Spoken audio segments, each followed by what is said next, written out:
Welcome to Reels on the Rocks, the show where your hosts Whiskey and Sweet Tea discuss film from the unpretentious perspective. The annual anime has arrived with Mecha-Mayham in the End of Evangelion. Don't forget to like, subscribe, hit that notification bell, and as always, please be advised that spoilers are ahead.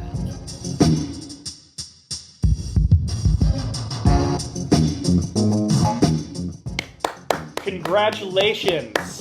Oh my God, congratulations. Really? You're supposed to join in. Welcome back, everybody. Clapping. Congratulations.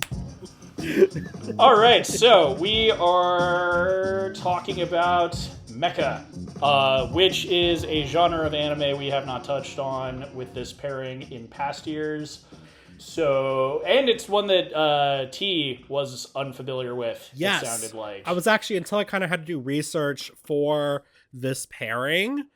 I mean, I was kind of aware, sort of like the fringes of it, I guess you kind of say. Like, I guess you could kind of argue maybe like Astro Boy or Transformers is kind of mecha, but I really didn't know how big of just a genre amongst anime itself it was, this robot-y creature one. Yeah, well, and you mentioned Astro Boy. I think Gigantor would probably be, because it was same era, you know, like 60s anime or maybe 50s.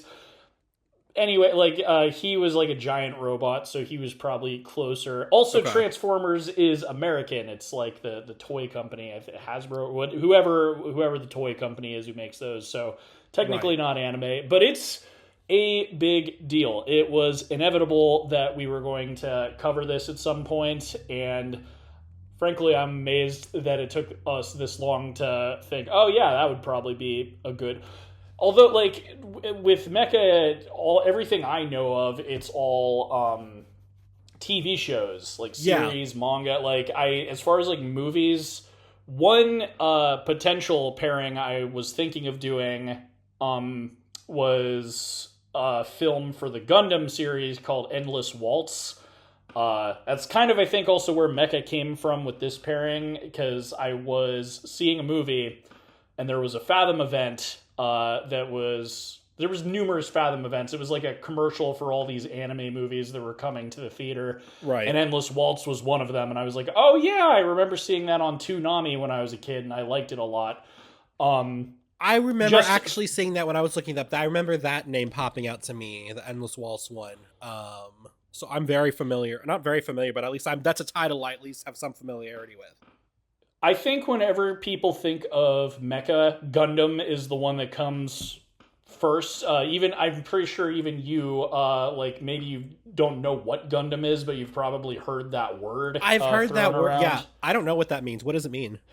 So, it's one of the oldest like mecha animes. I'd say like the two that most people think of as like old, like long running too. I mean, both of these have been going on for like decades and decades, but I'd say Macross and Gundam are like the two everyone thinks of. And Gundam, basically both of those are like the names of the mechs that the characters are piloting. So a Gundam is literally the giant robot that they're flying around and fighting each other in. So, and it depends. There's multiple series. So the one that I grew up watching on Toonami on Cartoon Network was called Gundam Wing. And that one was interesting. Basically, all of the Gundam pilots were like freedom fighters. There's like a fascist government that like ruled, and they were like, you know, basically, you know, trying to liberate the country or what. I don't know if it's Japan or if it was like a fictional country. And there was like this weird like love thing with one of the pilots, and he's like constantly trying to assassinate the princess, but she's also like in love with him. It was weird, but I think that's kind of what stood out to me. So Endless Waltz was actually the name of the series that followed Gundam Wing. And so I guess there was a movie, Bridging the Gap, and that's what played on Toonami that I saw. But I remember really enjoying it, even though it was like, you know, probably like 2 hours long with commercials and stuff like that. And and only like, I don't know how many episodes I saw. I would watch it all the time, but it was just depending on whether it was on. And Toonami, I believe, was only one night a week. It might have just been like a time slot on weekdays. I Yeah. don't remember, but I feel like it was on Saturdays. Anywho, so that's like my main background with Mecha. This movie, though, I picked it because You're weird. can't You hate not. me. You want me to be confused. You wanted to ruin my No, evening. T, even though you have not heard of Evangelion, this is probably one of the most rabid fan bases. You can never predict how these episodes are going to do on the show, but I feel like there might be a spike in listenership with this one because you really do not understand how popular this show was. Oh, they're gonna love me I then. well, so this movie is controversial. Like, people argue about it to this day. I pretty much spent most of my research just trying to make sense of everything. Because I have seen Evangelion on Adult Swim when I was like a teenager, and I didn't I thought it was neat, but I didn't really fully get all of the lore. It was another one of those things where it would just intermittently be on TV and I would watch it because it looked interesting. I remembered certain things about it, but I could not explain the lore to you. I just knew, these kids were piloting mechs fighting aliens that were called angels. Right. And they really liked sexualizing the young girls, yes! especially Asuka. But this is a very important anime. You can't really talk about anime without eventually one of the people I was watching, trying to explain everything, put it perfectly. Eventually, all roads lead back to Evangelion when it talks to anime. This was such a big. That's why I picked it, not because this is one of my favorites. I feel like we're both going to take turns kind of beating this up. There are things about it I like, and there are things about it I don't like. But I know how insanely rabid the fan base is, and how ubiquitous. Go to any anime store, and you will see Evangelion figurines. You go to a Hot Topic, and I guarantee there will be an Evangelion shirt somewhere in the anime section. It is impossible to avoid this series, and it's still going on, even though this is called The End of Evangelion. There have been numerous supplemental movies coming out. I think there's even other series.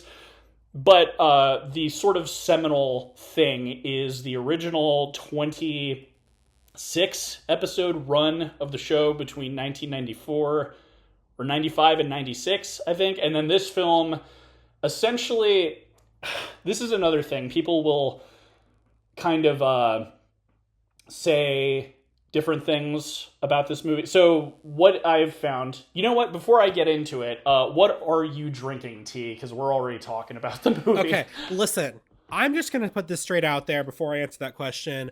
I didn't understand enough of what was going on to really formulate a drink, so I just kind of stereotyped it and went and got boba tea.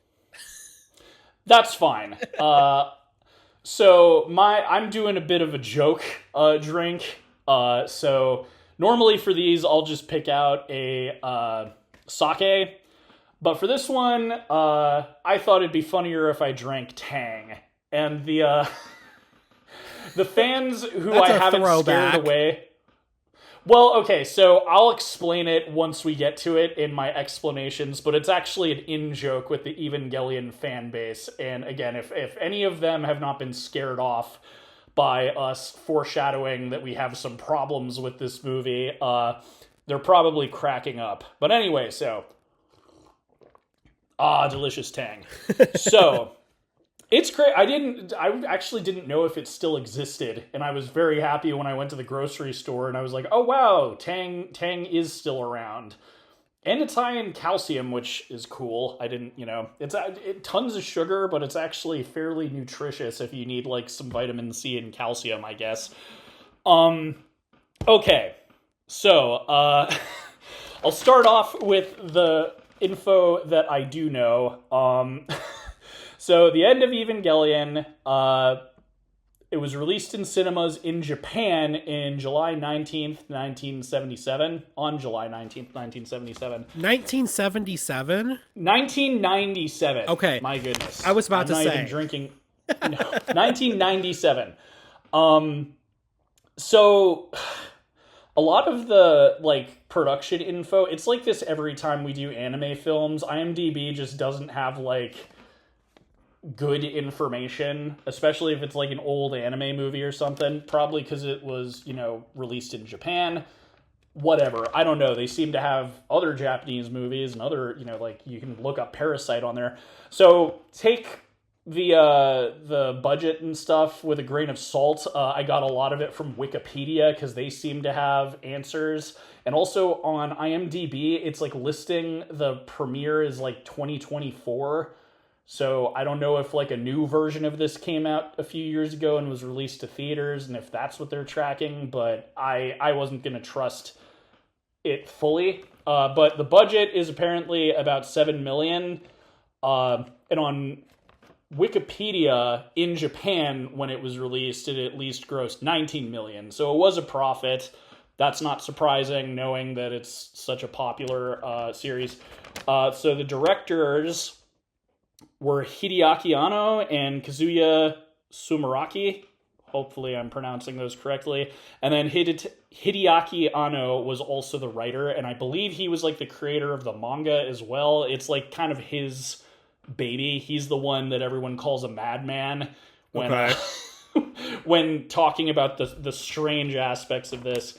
But and then the animation companies were Gainax and Production IG. And that's pretty much it as far as I have for the production, because I think a lot of this podcast is probably just going to be unpacking a lot of this insanity for T. Yes. So I was talking about some of the problematic elements, but like I've yapped enough. What are your impressions of this T? What did you think? And I guess I'll answer questions as you have them, because I did some lore deep dives. I've got my crazy notes explaining what all these terms are and all of that. And for any like hardcore fans of this, it's going to be the Sparks Note version. If you're listening to this on YouTube Music, you can certainly write your dissertation in the comments. If it's a good dissertation, we might even pin it, because it's a lot to get into, and not everyone really agrees on the meaning behind everything. But anyway, take it away, T. Okay, so I sent you a video that was basically my reaction to the movie, and then of course you couldn't open it, which I thought was hilarious. But to better illustrate it, I was actually texting a friend shortly after I started the movie. And this is a series of texts that we sent within like the first like 5 minutes. It wouldn't be an anime film without an unnecessary up close shot of someone's breasts. And then, oh joy, someone is masturbating over a coma patient. So right from the beginning, I was already just like, what are you having me watch here? And then there's all this like action and like stuff happening, which I didn't understand. It was very confusing, because then at some point I couldn't tell who was I decided at the beginning who I thought were the good and who were the bad guys at the end. And then I got confused. Then I'm like, wait, am I supposed to know? I had no idea. Anyway. And then we had like 30 minutes of that kid guy. And I was just, and I was just like, it's 30 minutes in and he's acting like a basic ass bitch boy. And then I sent her that scene where he kisses that older woman, and she just said, OMG, WTF are you watching? Because that's the part where she goes, that's how grown-ups kiss. And then she's like, we'll do the rest when you get back. Yes! Oh my god! Although I took that as she knew she was going to die, so it was kind of a playful, like, it's never going to happen because I'll be dead. But, so, then I sent her a short video. I said literally my reaction to this scene, and it's just some girl with a megaphone yelling at the screen. What the F is wrong with you? So, yeah, no, I actually was able to open your video eventually. And then it was later in the movie, and I said, and now a child is watching adults bang. She said, OMG, burn the DVD and report your friend to the police. This is Wait, so ridiculous. this Wait, so this person, so you were like telling them what was happening, but they weren't watching it with you? No, ironically, she was watching SVU. She said, I'm trying to enjoy my bread pudding and sex crimes, and you're here sending me real sex crimes. And I'm just like, I was just very much, because my problem is I didn't understand, I guess, enough of even what the core story is to really ground any of this. So it was like every 5 seconds there was something ridiculous sexually happening. And I was just like, what is going on here? And then when I finished the movie, that's when I sent you that video of Blanche saying, I hate you. Because I was like, what is this? I mean, I kind of, basically, my understanding of this is there is something going on. These people are defending against these other people. There's something about an apocalypse coming called the Third Impact. And then there's like some girl somewhere, but then they created something else that's like the angels, but not really, which confused me. And then there was this girl that was supposed to save everything who was basically being run by a power cord, which in retrospect, that was a huge design flaw. And then she's running this through a simulation or something, and then they're able to like stab her eyes out through this. I have no idea what was going on. There was that happening, and then they kept calling somebody mother, and then there was this really awesome girl that I liked for 5 minutes, and then she decided to be all creepy with the kid, and then she dies, and that was like episode 1, because I guess I finally figured out, okay, these are like the last 2 episodes, I guess, of, because you had told me before this is the end of a show. This is like the finale, kind of. So then then it ended, and then there was like 4 minutes of like credits with like some like, I don't know, some random pop song in there. And I was just very confused. And then I was like, and then it started again. And I was like, okay, so this is episode 26. Okay, I kind of get what's going on as far as structure. And then I really didn't understand what was happening in that episode. And then everybody's like suddenly turning to goo. And they're being hugged by ghosts. But why are the ghosts only these 3 people? And why are they all naked women? Like, there were no naked men. Which I kind of felt cheated by. And then I'm just like, this is very clearly targeted to one very specific demographic that I am not a part of. And I don't understand this. But if you were able to explain any of this to me, but this was literally my thought process through this. And the worst part is I'm so glad I went and bought this. By the way, I couldn't rent this movie. I had to buy it. Oh, dang. Well, see, like, you should have like gone over to someone's place who has Netflix. But what's interesting is you're watching a different version than me. So Netflix changed some stuff, I noticed. And I noticed that in my research too. Because the other thing about this film is that it's like Blade Runner. There's all these different like edited versions. It sounds like watched the original release from way back. Mine was called, because I bought it on YouTube, because on Amazon, which is what I normally rent from, they only had what I could tell the Japanese language The version. TV show. Yeah. Oh, that too. They also have the full series. So if you want to go back and retrace to where we got to. Well, there. From what I read, the show which I might, honestly. From what I read, the show was super depressing, and yeah, I was like, okay. And then there was so much teen angst. The amount of time this kid sat balled up in the floor, and I was like, can we get somebody new, please? Like, I mean, because I don't know what his lore is. There's a reason, obviously, why him. But I was like, after the first half, which I guess would have been episode 1, I was like, can we just like toss him and get somebody new to patrol this thing? Because he's weird, he's creepy, he violated a corpse essentially. But I rented on YouTube because YouTube was the English language version, which I'm glad I did, because if I'd done the Japanese one with subtitles, I would have been very confused. Yes, and it throws a lot of vocabulary at you. I guess like you've pretty much gotten to the end of the movie, but like the very very end, I guess. What did you think? Like clearly you had no idea what was going on by I the was you know. mentally exhausted at the end of this Okay. movie. And then I'm just like, and then they're laying on a beach and she still doesn't like him. I was just like, I'm like, everybody had to, from what I can tell, I'm like, everybody had to die because this kid was angsty. Really? But I mean, I maybe I got that wrong, but to me it looked like everybody died, turned to goo. There's literally a scene in it that's like that line in Star Wars. It's like a million voices cried out and were silenced. They literally have that. And Yes. then and then I was like, oh, is this just a story? Because then we're talking to two people under a cherry blossom somewhere. Didn't know how that fit in. And then now we're on a beach in like I don't know, is this another world? Is this the future? Is this the present? And he's trying to like hold this girl's hand. And it was kind of like the end of War of the Roses almost.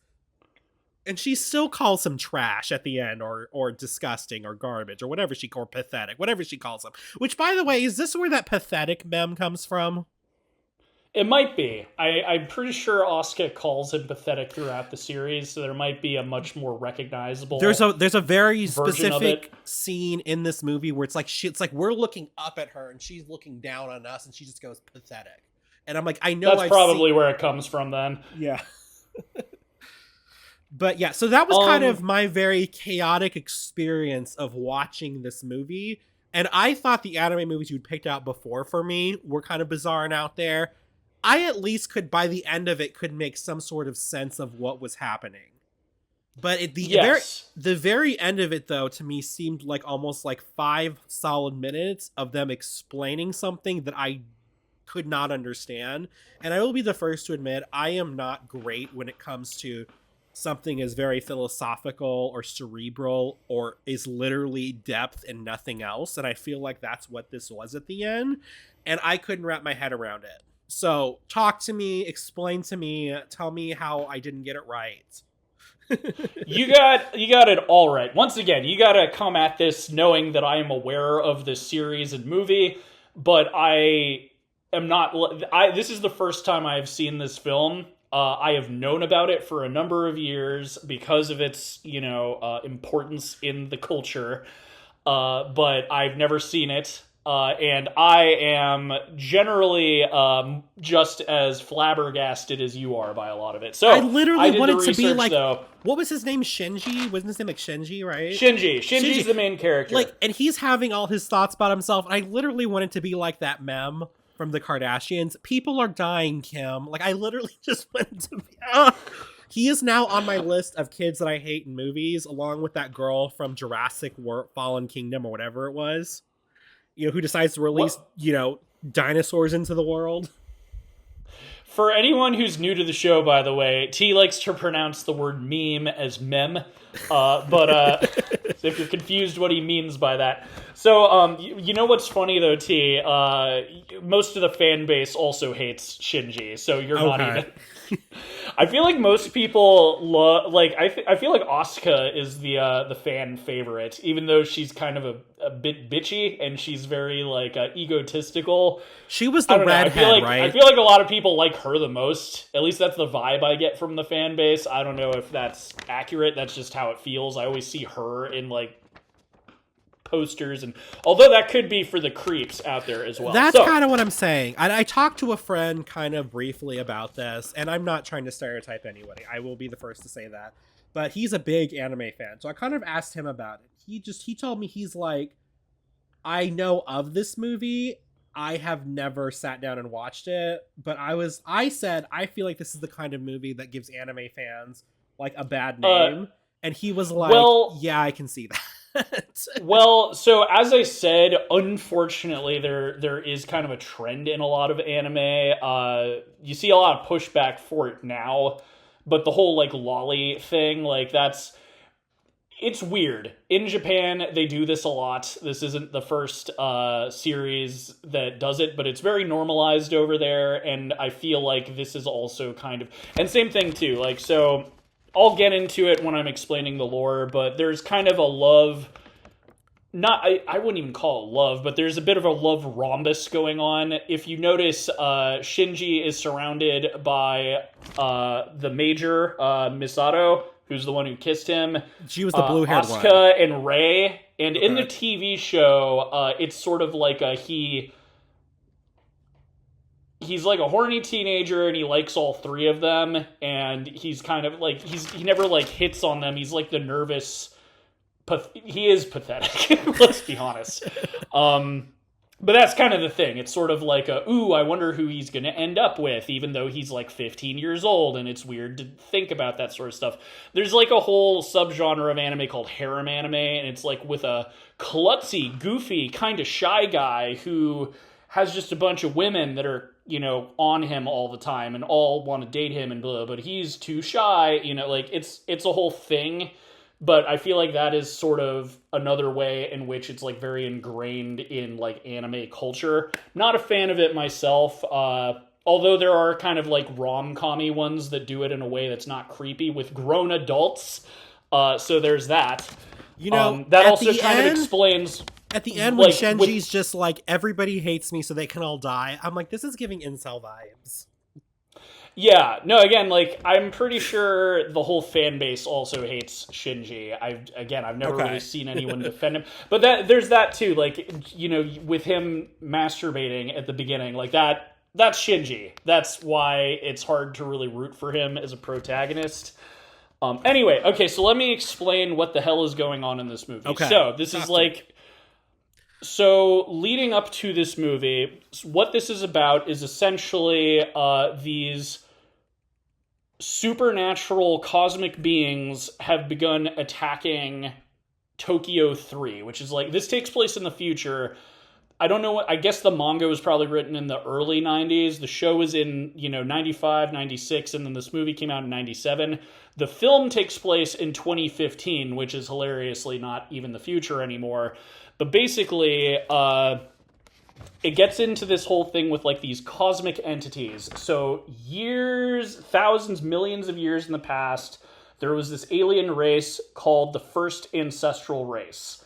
Basically space aliens. Okay. And they knew they were going to die out, so they sent out what these things called the Seeds of Life. And the Seeds of Life were either an Adam or a Lilith. And these were both angels. And so they only sent one to each planet, and they were progenitors of life. So they would land on a planet, and then they would start creating life. So they both, let me see if I can, not seeds of life, fruit of life.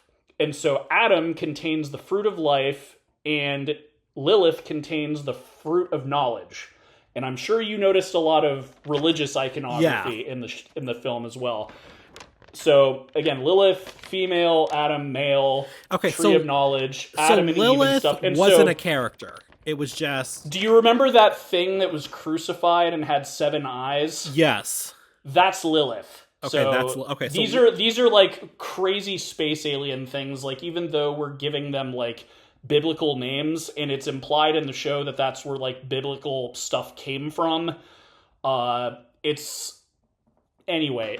So Adam creates angels on the planets that he lands on, and they aren't as, they're much more like powerful rather than being intelligent. Lilith creates humans. And so that goo that everyone was turning into is called LCL, or primordial fluid, and it's actually Lilith's blood. So when everyone was melting down into orange goo, that is essentially like primordial life. And one of the like vocab words, by the way, so the fan base jokingly refers to that orange goo, LCL, primordial fluid, as Tang, because that's how it looks. So hence why I'm drinking Tang for this review.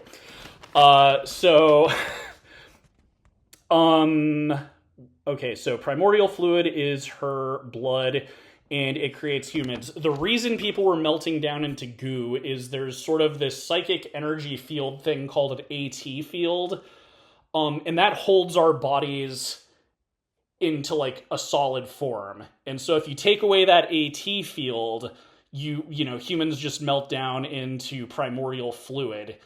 And that's like where Asuka was like talking about, I guess she can like generate AT fields or something like that. So anyway, let's see. Oh, and also Adam and Lilith. I want to say Eve. Adam and Lilith. They come to these planets with what's called a Spear of Longinus, and it's like this powerful weapon that they wield. And that's, you saw that it was like on the moon during that one fight scene. Then it came down. So that was, I believe, Lilith's Spear of Longinus. Adam is the first ever angel created, and Lilith is the second. Okay, cool. So let's get into what the impacts are. So, millions of years ago, these seeds or fruits of life, Lilith and Adam, they're getting sent out to different planets, and they're only supposed to be one per planet. So Earth got Adam and Lilith at the same time. And this could have been cataclysmic at the time, you know, because basically angels and humans can't be like in the same vicinity normally, or something like that. Again, this is like dizzying amounts of lore I had to read. So again, if any fans want to like correct the record in the comments, at least on YouTube Music, feel free. I'm probably getting stuff wrong, but timeline. So this is what the first impact was essentially when they both came to Earth, and because you know they can't be in the same place at once, the Adam that came to Earth impaled his own Spear of Longinus in himself and basically turned himself dormant so that, you know, nothing bad would happen. Okay. And because he made himself dormant, that's why Earth is filled with humanity, because Lilith was able to create life. So he couldn't just leave? I guess not. I guess they have no power of, like, leaving. Okay. So, that was the first impact. Then, you know, humanity is created, cavemen, dark ages, Renaissance, yada, yada, yada. Oh, and also, here's another biblical thing. So with either of those angels, like Adam and Lilith, they also came with the Dead Sea Scrolls. And the Dead Sea Scrolls supposedly have all of what will happen in the future written down. Okay. So, we come to the year 2000, and we have... what is it called? The Katsuragi expedition. So obviously, like, you know, paramilitary organizations, governments, yada yada, they, you know, from research, I guess, like, people knew about these entities and stuff like that, and there was kind of these efforts to like study them or find them or understand them. So there was an expedition sent to Antarctica where Adam was dormant from his like Spear of Longinus to like do experiments and study him. Okay. But in that expedition, something horrible happened, and the second impact happened, and they basically woke Adam up. But because, again, angels and humans can't be like, you know, interacting, basically it caused this giant cataclysmic event where all the ice caps melted, horrible storms throughout the earth, billions of people died. I think in the lore it said something like 3 billion. Okay. So that was the second impact, and that's when we became, you know, aware of like at least Adam and stuff, and I believe that they trapped him in some kind of thing. I'll get to what Adam is at like in the movie, because he was in the movie, but they didn't really show him well enough. At least I didn't notice until like I was doing the research or whatever. So, basically, and I think the Katsuragi expedition, the two warring factions in this movie are Nerve and Seal. So they're, it's basically kind of a play on mind and soul, because I think it's pronounced Selle. It's a German word that means soul. Okay. And those are the people that were attacking the lab. And Nerve are the people with the Evas. And Evas are the mechs in the show. and it's short for Evangelions. That's where that comes from. So those things that they were piloting are called Evangelions. And the other thing that makes this show kind of unique in the mech genre, normally mechs are just giant robots. But in this show, they're like, biomechanical. Yeah, I noticed that when they were tearing that one girl to pieces. Right? So these are actually kind of almost like human-made angels. They have like the same sort of build as angels, but they're, basically controlled by their outer armor, and that's how like the kids are piloting them. Okay, wait. Now, so this means that Asuka's the bad person? Wait, first off, who's good, who's bad? They're both bad. Okay, they're both bad. They're both bad. Nerve are kind of our heroes because 15 years after the second impact is when everything starts happening in the show. Basically, angels appear on Earth and they keep attacking Tokyo 3, which is where the essentially they're keeping Lilith like under the city. And so the angels are trying to trigger the third impact. At least that, again, this is what the lore is telling. Like, they want basically to make the apocalypse happen.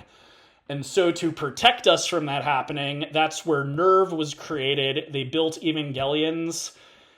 And so the show is essentially like a monster of a week. Every episode, there's a new angel attacking the city. And it's usually some horrifying looking giant monster. And our heroes in their Evas like kill the angels. And those are the Nerves, there's 18 right? angels.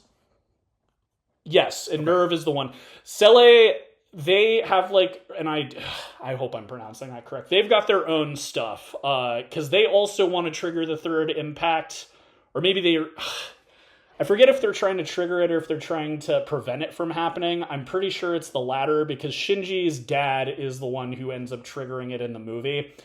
But anyway, so you were confused about the naked ladies. Here's the other like messed up thing about the show.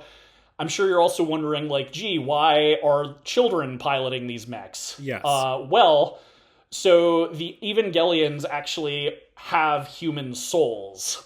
And so each one of them has the souls of their dead mothers. Okay.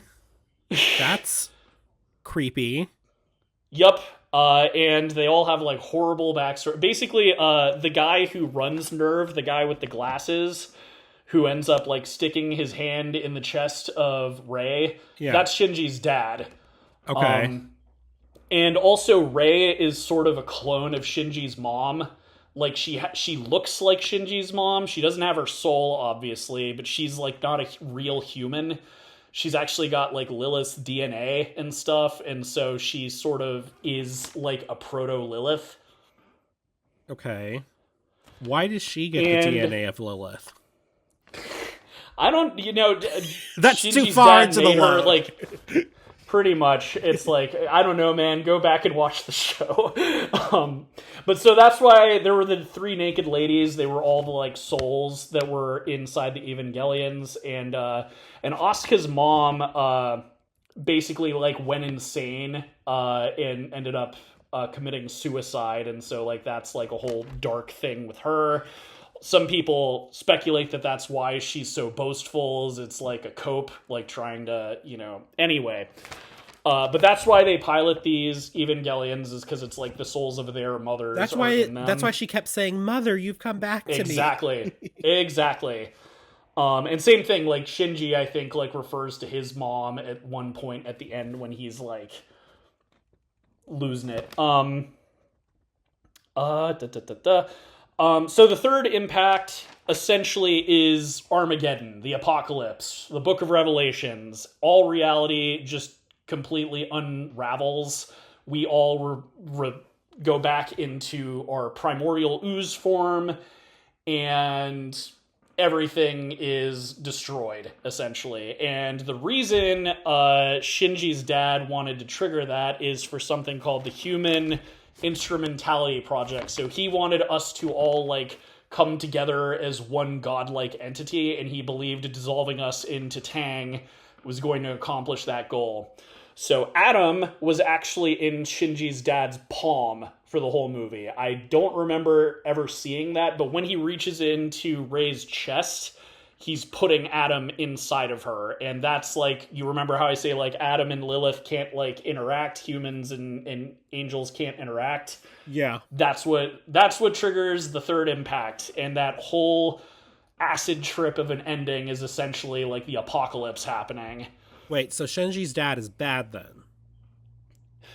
Yes, but he also, it's kind of one of those things where he thinks he's doing the right thing. Like, he is also responsible for creating the Evangelions, so he was sort of... So he's like morally gray then? Yes, because he is protecting people from, you know, the angels and stuff like that, but also the angels are attacking because they're trying to, like, get to Lilith. It's kind of just a whole humanity meddling with powers greater than what they should be meddling with. Yeah. You know, like, these are essentially, like, godlike... It's funny, no one used this tag when I was researching, but this is sort of like cosmic horror. This is almost like H.P. Lovecraft kind of stuff. It should literally be like, don't play God. Literally should be pretty the much tagline for this. Well, and the big climactic thing that happened right before these final 2 episodes is, so each week they're fighting a new angel, it's some horrible monster or whatever. The final angel is actually a character who was big in the show. We don't meet them because they're dead, but it was a human who essentially had Adam's soul inside of him, and he was like the final angel. And is he so the one there's that, like Lilith is like splitting with when talking to people? He's dead. So the thing that happened right before, like, he's like another teen boy. Like, he just seems like a normal guy, and it's kind of revealed, like, oh shit, he's Adam, he's an angel, we need to kill him. And so there's like this famous scene where Shinji, because Shinji's the one that killed him, and that's also why he's acting so emo at the beginning of this, is because it was like one of his best friends. Okay. And so he's like holding this, I should have written his name down, but I didn't bother because he wasn't in the movie. But this character, he's like holding him in his Evangelion's hand. And it's like famous because it was like pretentious like everything else in this series, where it's just a still shot of him basically contemplating if he can like kill this kid while Beethoven plays in the background. But it ends with him crushing him to death, and that is like triggering essentially the Sele people to attack, because it's like, okay, there's no more angels, there's no reason for us to be friends with Nerve. We're gonna go in there, we're gonna kill everybody, we're gonna stop them from like triggering the apocalypse or whatever. Okay, so or we're gonna trigger the apocalypse. Again, I'm like confused who wanted to do which thing.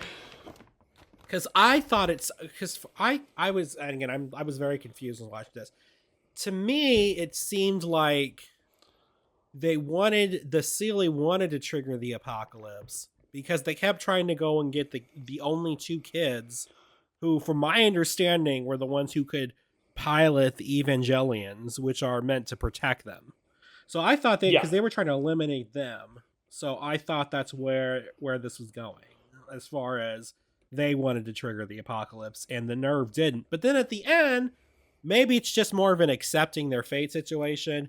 What's his face, the lead guy in Master Control or wherever he's at, it seems like totally at peace with it. And I was just like, okay. Yeah. It's confusing, but and that's the other kind of if you don't like Shinji, the ending is kind of it's literally he's the one who decides the fate of humanity, so him kind of saying like, I'm just gonna kill everybody is pretty but lame. he says that because nobody like likes me, basically. That's what he literally says this, and I'm just like, I'm like, why would anybody want to hang out with you with that sort of attitude? Right? Well, and it's, again, I'm pretty sure Evangelion fans hate Shinji too, because even if you go back to the original ending, the congratulations thing, if you rewatch it knowing what kind of freak he is, you know, perverted and self-centered and stuff, like, his little thing is like, I deserve to love myself and blah, blah, you know, and then everyone's just clapping, congratulations. But, like, again, he's kind of creepy for the whole show. Technically, the whole masturbating over Asuka didn't happen yet, but I don't know. He's been like that for the whole show. He's one of those like protagonists. No one, again, everyone likes other characters in the show and not the main character. I From what liked I that one understand. girl until she became a pedophile for 5 seconds. Um, what was I going to say? But okay, my question is: was Shinji? Because like now we're saying, yeah, he's creepy, he's weird, he's disturbing. Was he supposed to be creepy, weird, disturbing at the time, or were we supposed to be like, oh, poor Shinji? That's the thing. I don't know. Just because this sort of stuff is normalized in Japan, I would think that it's just supposed to be that he's like a hormonal teenager. That's my I guess. mean, I just feel I like would certainly say I feel like there's a difference between being a hormonal teenager and then masturbating over basically almost dead bodies. That I feel like there's a huge gap there they could have utilized. You know? yeah. Well, and the thing is, like this series, the other thing that sets it apart from other mecha animes, is that it's trying to be very deep and introspective, and it's trying like with the religious iconography and all of that. Like a lot of the show is like people quietly monologuing about their anxiety over stuff. Oh, There's a okay. whole thing of that with Shinji. So whereas with mech shows, it's usually just about the action. Yeah. um Macross, I've only seen like 20 episodes of the original like 1970s 80s one, like the original Macross. Yeah. That one kind of has a little bit of like a romantic backplot going on, so that's got some of that. And then with Gundam, a lot of times it's like political. Again, it's like rebels fighting up against a tyrannical Well, government. I That's the one that mean, I watched, but from my understanding of Gundam, that's kind of every series with them. So at least there's like something going on with wait, that. But so usually they're not very like philosophical as yeah. much. So that's kind of where I feel like the defenders of Evangelion come from. And also that's where it is memorable and it does set itself apart from the other mechas. Partly for the whole biomechanical stuff, partly from being so dark, and also from like being interested in exploring people's feelings, especially when there's so much like pressure put onto them. Like that idea of like children being the ones responsible for saving humanity is an Yeah. interesting idea. And even just stuff like this, these creatures coming from space and being called angels, and the it certainly sets itself apart, and that's like one of the things I like about it. Okay. Getting into the religious stuff, did anything stand out to you? Like, were there any like things in the symbolism? I Like mean, you, the stigmata was very, yes, very was quite obvious. I mean, they even call out, there we're going to use the stigmata, and I didn't, and because we hadn't gotten the image yet of Lilith on the cross, I was like, I don't know if they're using that correctly, but let's see where this goes. I mean, it was quite obvious from the beginning what it was trying to do. We talk about, especially when angels have entered the chat. I'm like, okay. And then we have the mentioning of Adam. We didn't hear Eve, but we had Ava, which is not the same thing, but it does put that image in your head. And then we talk about how there's about just creationism. There's a whole, like you said, there's the whole imagery with Lilith at the end, literal crosses people are wearing. There's like when people, I think this is when people were being released from their mortal, were being turned into Tang, but there was a whole bunch of crosses exiting the earth. Um, there was a lot of like, it kind of almost, it sounds bad. This almost kind of sounds like an ode to Christianity. It's like Christianity. It's like somebody was like, I love this symbolism. I want to do some fanfic with it. Like, not to diminish it, but just because, not diminishing the work that, because building a world this complex is a ton of work.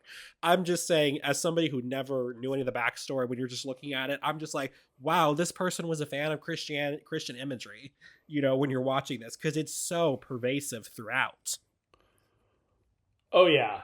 Well, and even just like they use a lot of like classical music from. Yes, there's I that. mean, people forget, but like Beethoven and Johann Sebastian Bach were all very super Christian. In fact, Bach specifically, like all of his songs are like church music, or at least he intended them to be church music. Right. Well, and then I had a question because you talked about um so humanity, it comes from the seeds of Lilith and Adam, right? Lilith specifically. So it's like they create different forms of life. Lilith creates people, and Adam creates angels. Okay, but like Lilith creates seeds. She has seeds for people, right? She has Tang. Okay. We are Lilith's blood, literally, Well, like because solidified. okay, so because I was gonna be like, oh, Shinji masturbating makes a little bit more sense because he literally has the seeds of life in his hand. So it's kind of telling us how the show will end.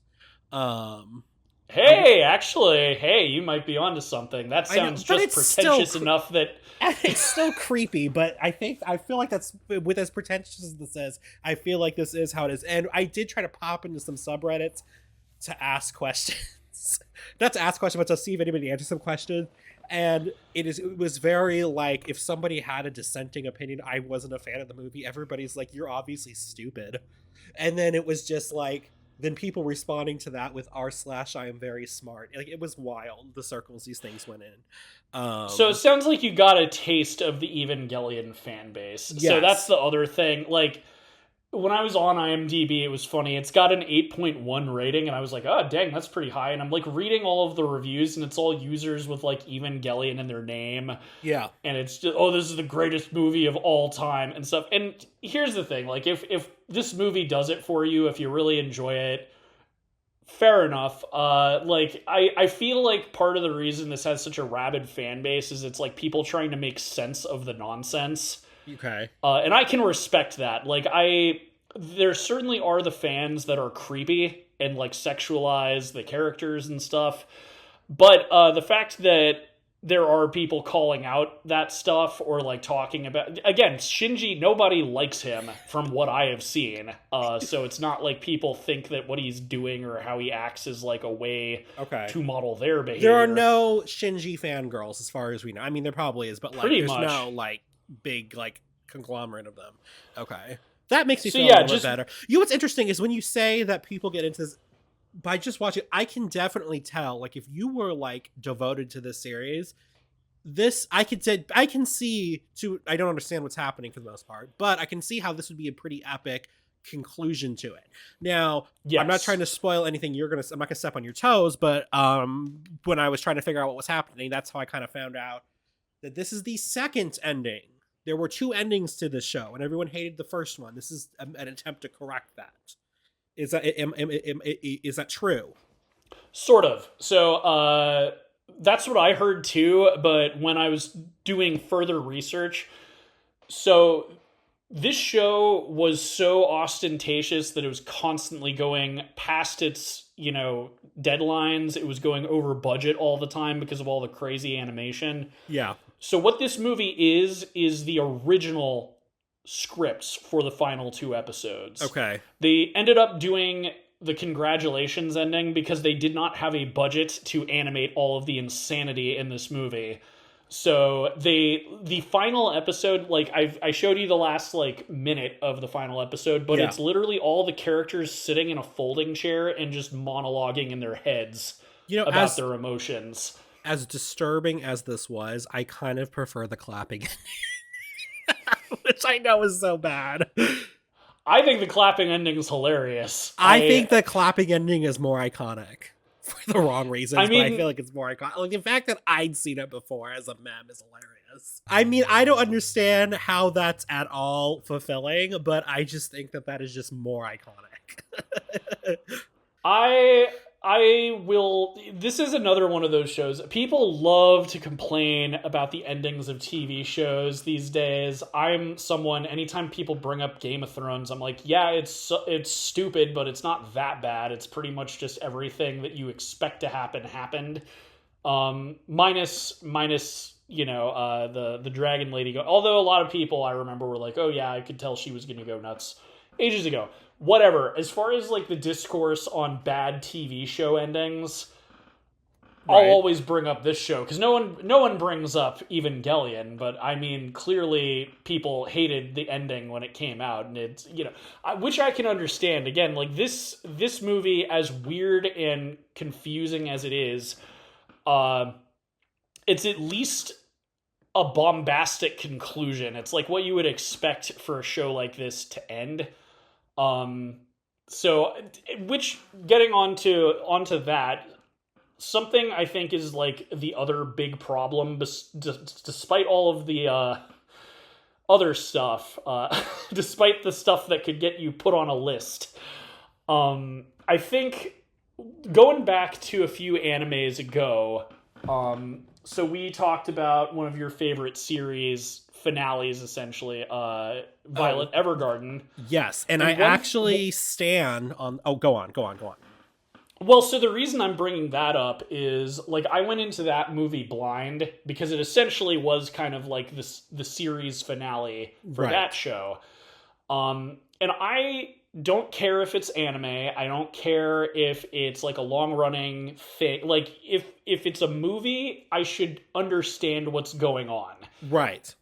So I intentionally did not binge through all of Evangelion the show because I'm like, I should be able to get this. Like, I knew what I was doing, right? And I knew I wasn't going to because this movie has a reputation that I warned you about before watching it. I'm like, this is going to be a hell of an episode. There's a lot of stuff to unpack because even if you are a devoted fan of the show, this movie is hard to understand even if you religiously watched the show. Like, okay, that makes me feel better. Yeah, no. Well, part of the reason I'm getting conflicting info is people still argue about the meaning of things in this finale, which I think that is what makes this fan base so insufferable with wanting to talk about this and with their obsessive love for this series, because, you know, when something emotionally moves you but you can't like articulate why, I feel like, especially when it's just like a bunch of like religious symbolism and all this other stuff going on, I feel like people just want to unpack it. I'm a fan of the FromSoft, like Dark Souls, Elden Ring stuff, and there's a lot of like very obtuse storytelling in those, so I can kind of at least relate. There's like whole channels like talking about the lore and unpacking stuff that's all just like based on fan theories and stuff like that. And like, so I think get it. I can relate a little bit too, because like after a certain point with the X-Files, I was just like, I have no idea what's happening with the overarching story. Like, I am completely lost. And I still love the show. Right? That being said, though, I feel like this fails as a standalone film. If you are, like, even if...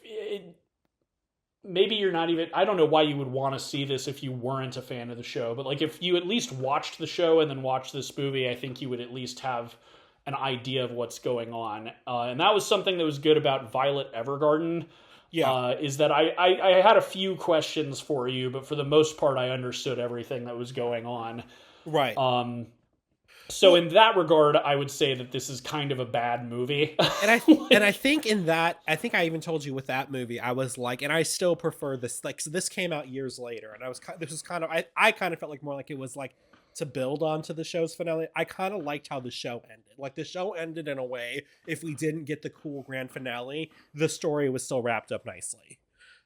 Yes. And I still prefer that, but that's still a good movie on its own. But I agree with you. You should be able to, you are now, regardless of whether or not you were making the jump from a TV to a movie or movie to TV show, you are switching mediums, and you need to be able to stand on your own as far as people will understand what's going on without it. Even the first X-Files movie, Fight the Future, that took place between seasons 5 and 6, was like that. You could watch it, understand what's going on. I mean, there were some calls to some other things that if you didn't watch the show, you wouldn't get, but you could essentially follow what's happening. Yeah. Another example, David Lynch, Fire Walk With Me, the Twin Peaks movie. Mm-hmm. It's a prequel, so it takes place before. In fact, technically, you're actually seeing how Laura Palmer got murdered. Yeah. It's still weird. It's still got all that David Lynchy stuff, but at least, like, even if you hadn't seen Twin Peaks, you would be able to understand, like, oh, this girl is, like, going down a dark path, and this isn't gonna... Like, you'll understand what's going on in the movie. Yeah. I think I don't know if this probably didn't occur to you. Ever since watching this, something that's just been in my mind to compare it to is Ghost in the Shell, because Yeah. that is also a very very seminal anime Well, and feature. that one would also come up a couple times out because when I was looking up other mecha movies, the original Ghost in the Shell was mentioned as well. Which is like I wouldn't consider it exactly like It's like because more mecha at no adjacent. point. Yeah, it's like I'd say it's science fiction. It's definitely like I wouldn't consider it a mecha anime because they don't pilot giant robots in it. But the reason I thought about it was because again, I'm not really a defender of this. Like I didn't hate this movie, but the other thing is this whole series feels pretentious. I don't know if there's any deeper meaning intended by the creators because they don't really talk about it. And again, it's mostly just a fan base trying to unpack a bunch of nonsense. Yeah. Whereas like Ghost in the Shell, first off, great standalone movie. You don't need to be aware of the series or the manga or anything because it wisely just decided to pick one story arc from the manga and be like, we're just gonna do that, and that's gonna be the movie.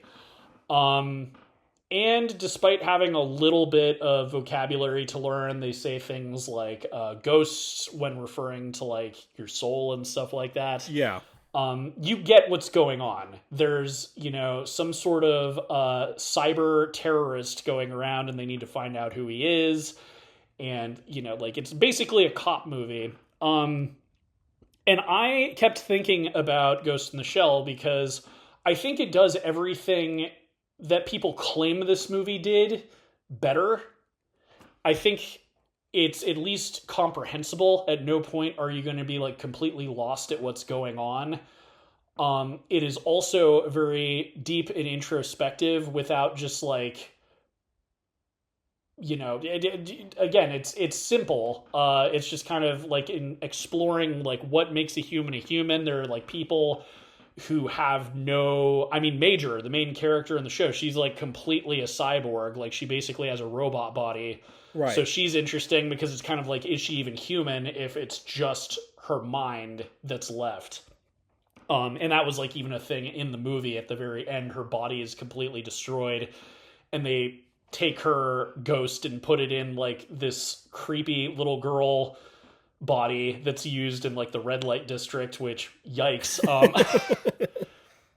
But that's like, again, it has these heavier themes and explores things, but it doesn't just beat you over the head with symbolism. It like another thing, the opening credits of that film, the music being played is like Japanese wedding music, and it's kind of like there's like a marriage going on with because it's showing her body being built and stuff. It's right, and it's when you're in the culture, you would get the reference right away. Exactly. Whereas with this and that too, like they're just throwing everything out, but the kitchen sink out. And Japan's interesting too. Like I'm not an expert on this, but the way that they see religion is very different from the West. Because they kind of borrow things from different religions they like. Like, for instance, it's very typical for Japanese people to have a Christian wedding, even though they're not Christian. Like, so they see a lot of the stuff from the Bible, all this, like, theological iconography. It's almost, like, fashionable.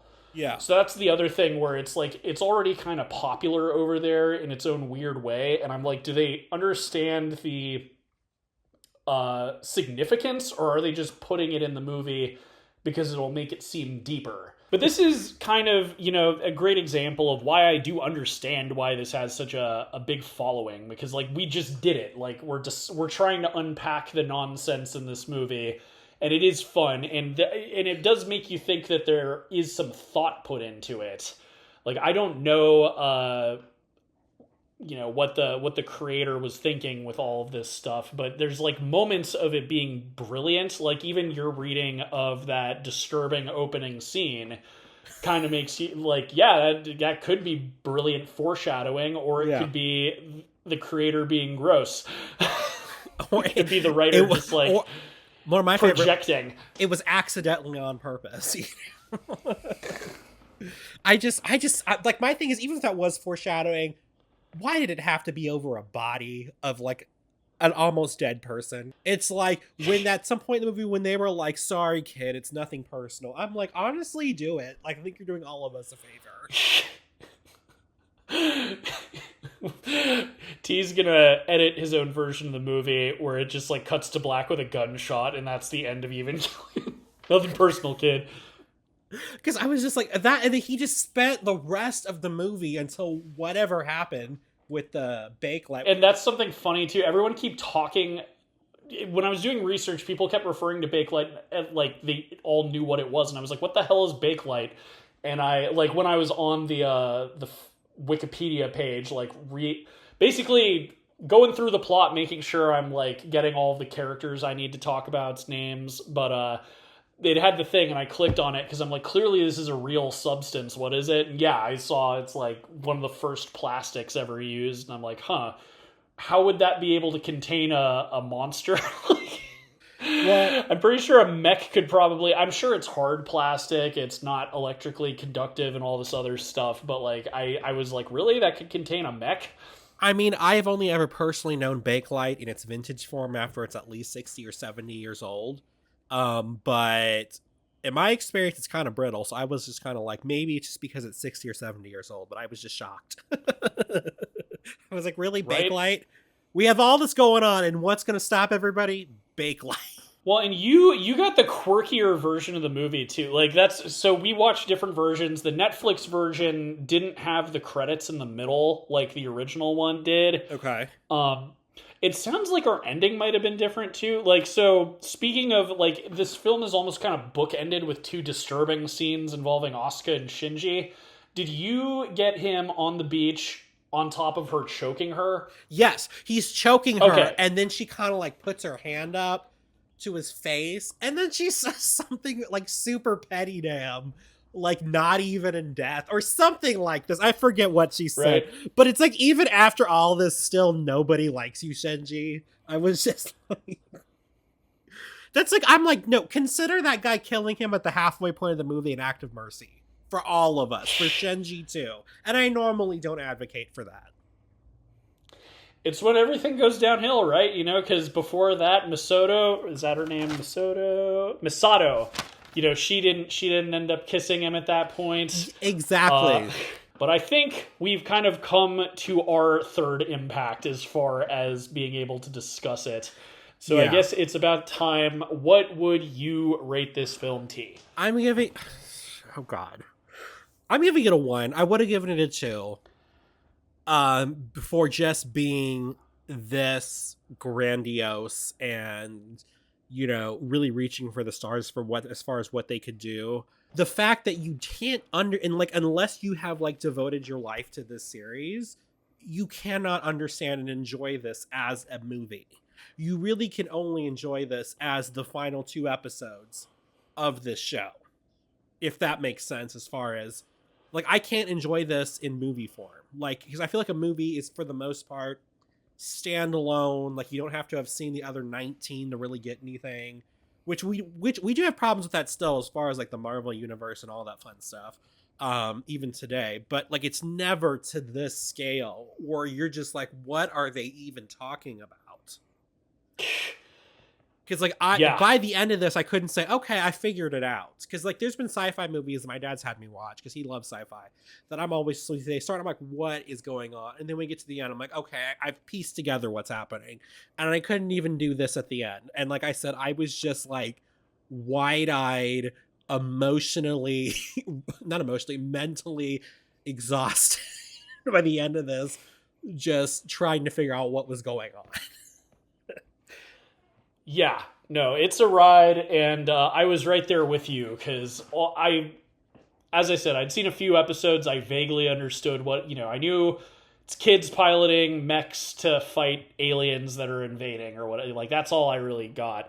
So I was right there with you with the confusion.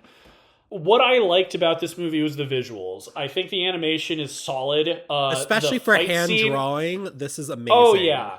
No, and it's kind of funny too. Like, again, I was saying how compared to other mecha series, like this is sort of low on the action. Like they don't focus on that as much as like Gundam or something. So it's kind of funny that there's only one mech fight in the whole movie, and it's just Asuka like killing all of those like weird Evas that the other evil place made. That fight sequence is really cool though. And even though it's like incomprehensible, all of the weird nightmare imagery at the end of the movie I really enjoyed. So like from a visual perspective, this film is great. I think if you're versed in the lore, you're not going to be as confused by everything. But again, it's bad for a movie to not stand on its own. So I'm like in between, but I think I'm going to kind of score lower and do a 1.5. Because the stuff in the film is like, I want to almost give it a 2, but I just don't think I can justify it with some of the stuff in it. And again, like shouting out our old episode of Ghost in the Shell, I think I almost gave that a perfect score. Yeah. I don't even know if we were scoring films at that point, but I think retrospectively I would probably give it like a 3.5.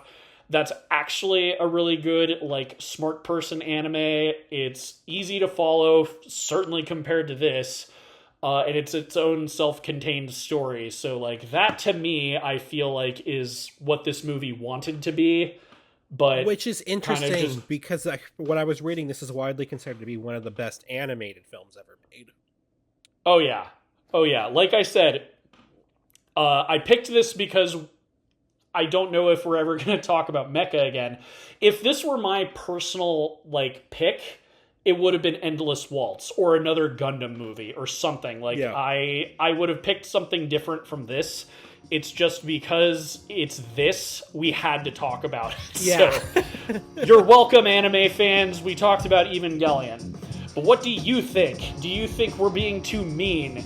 Do you think we're being too nice? Is Shinji your favorite character? Let us know down in the comments if you're listening to this on YouTube Music, if you're listening to this on Apple or Spotify or whatever else. We have a whole backlog of other episodes, even anime episodes. This has been an ongoing pairing for the last several years. But until our next Mecha Movie Madness, I've been Whiskey. I've been Sweet Tea. Keeping it Kino. And suck it, Scorsese. Talk to you guys later. Bye, y'all. Sayonara. Oh my god, even better.